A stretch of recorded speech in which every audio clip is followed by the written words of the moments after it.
Welcome, everybody, to the Single and Stiletto Show. I'm Suzanne Oshima, and I'm a dating and relationship coach and founder of Dream Bachelor and Bachelorette, and also of Single and Stilettos.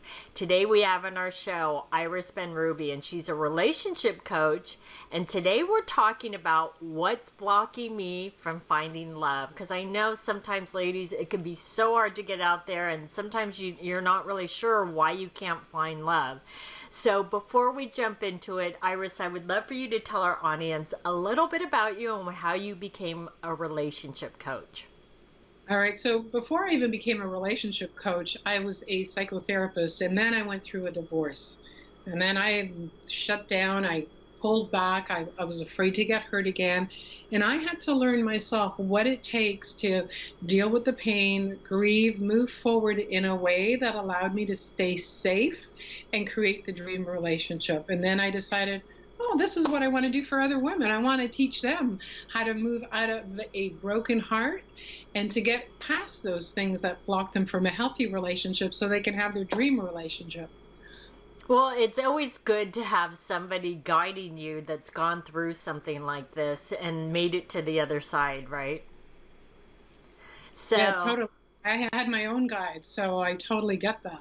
yeah, and because also when you're so emotional going through such heartbreak, sometimes you can't see things clearly and you really need that third party to really help you through those things. So, well, Iris, tell us the first thing that could be blocking a woman from finding love. All right, so one of the things that I love to talk about is called attachment strategies. They used to be called styles, but what we know now is that we can change them. And so it's really important that you start to get clear on what is your attachment strategy. So what does that mean? That came from your childhood when you were totally dependent on your parents and you had to decide, can I depend on them or not? Did mommy disappear and come back? So I never really knew if I could depend on mommy. So I would want to attach to her so that she didn't leave me, so that I always knew I could get the love that I needed, the connection, the warmth, the bed, the food. Or did you have a parent that just disappeared? It could be that a parent died, or it could be divorce. It could be a parent that was emotionally unavailable. So with a parent who is inconsistent, you develop what's called an anxious attachment strategy. So you're always gauging, how close is this guy? Is he pulling back? Is he here? Is he interested in me? Is he dating other women? So you're like always managing all these thoughts, and you tend to chase a man, which doesn't work. And we're going to talk about that later. The second style is someone who has an avoidant attachment style. So you decide, I can't depend on anyone. I'm on my own. You'll recognize yourself in this if you're highly independent. You tend to keep people at arm's length, and you operate in a bubble. Now, at the beginning of dating, it's really great. But once somebody starts to get really close to you, it's like, ooh, risk again. Same as my childhood. My parent just walked away and left me. I'm not going to put up, I'm not going to risk again being in that position, so I push away. So that's someone with the avoidant attachment style. There's also, a first style, that's a secure attachment style. If you've had parents that were consistent with you, then you're secure. But a lot of people that are really struggling with relationship often have either an anxious attachment strategy or an avoidant, or sometimes it's a combination if you've had a traumatic background. And so so the two things. So if you're suffocating a man because of your own anxiety and you need him to call you and text you and let you know that he loves you, then it suffocates a man and he's going to start to pull back. And if you tend to keep a man at arm's length, then it's going to actually bother you when he wants to be connected in a healthy way. It's like, oh, you're suffocating me, and you're going to pull back. So you just want to recognize, what do you bring to relationship, and what do you need to move from that? I can't really answer that in this short podcast, but it's really recognize the strategies that we've created from childhood that worked for us as a child that no longer work for us as an adult. So would you say this is so interesting to me? And I will tell you, Iris, I mean, I've heard a lot of people talk about attachment styles. You have described it in the most clearest way that I've ever heard. And it's amazing. I was just like, I was hanging on to every word you were saying. I was like, oh my God, I totally get this.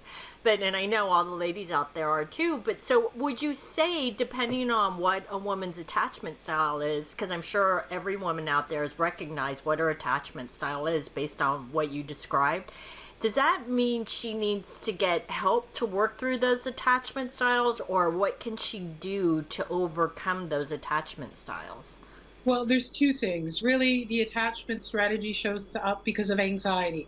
Either anxiety because the man is pulled back or there's too much space in the relationship. Not that it's unhealthy, but for you, it feels scary. So it brings up anxiety, which has you chase.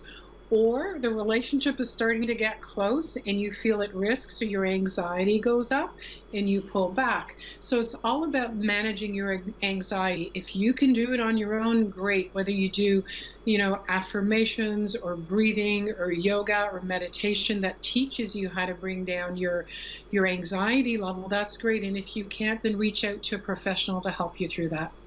I love that you said that because I think people don't put enough emphasis on things that can help them bring down that anxiety, like meditations or affirmations. Or like for me, I need to go running because as soon as I go running, I'm just like relaxed. Then nothing bothers me. But if I don't go running, I'm a little crazy. So this has been great. So what else can block a woman from finding love? Yeah, so one of the big things that if you've had a breakup, whether it's a marriage or a relationship, regardless of your attachment strategy, we tend to go inwards as women. We shut down, we keep our hearts safe. And sometimes the tendency is to say, you know what, I don't really need a man. Right? For those of us that are really successful, it's so easy to say, I can earn my own money, I have my own car, I own my own home, I have a successful career. Who needs a man? But underneath that, the reality is that we need to be connected to another main person romantically. Yes, friends and family, but on top of that is romantically.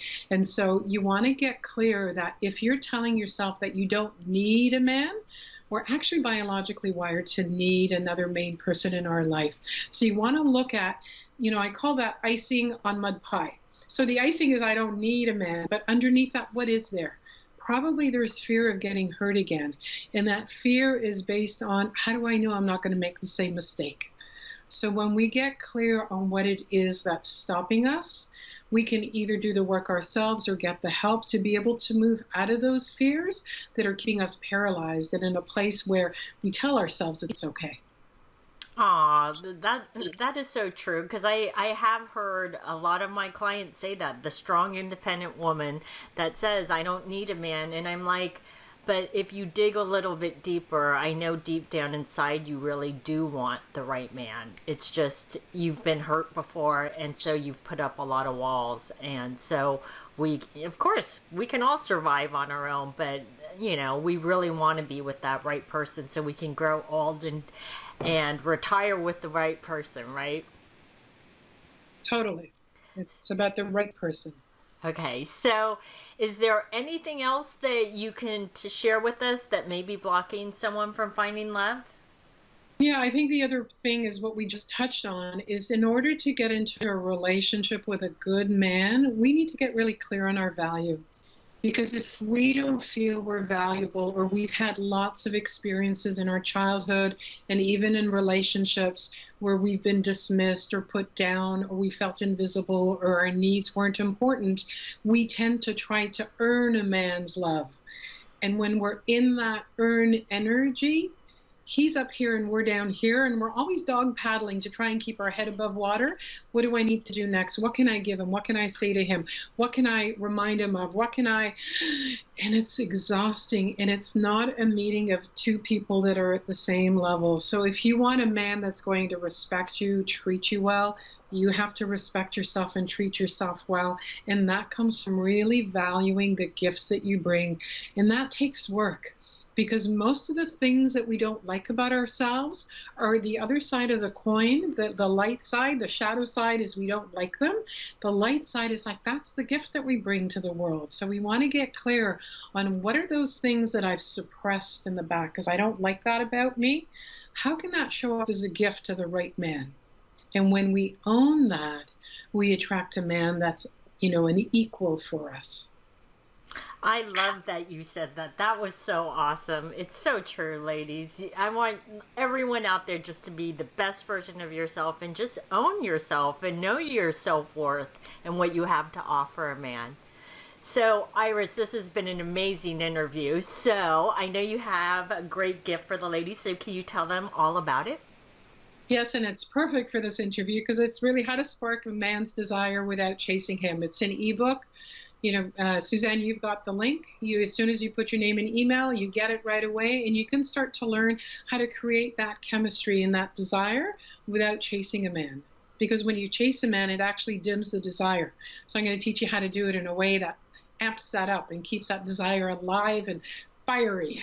Awesome. So, ladies, if you're watching the video, just click on the link below.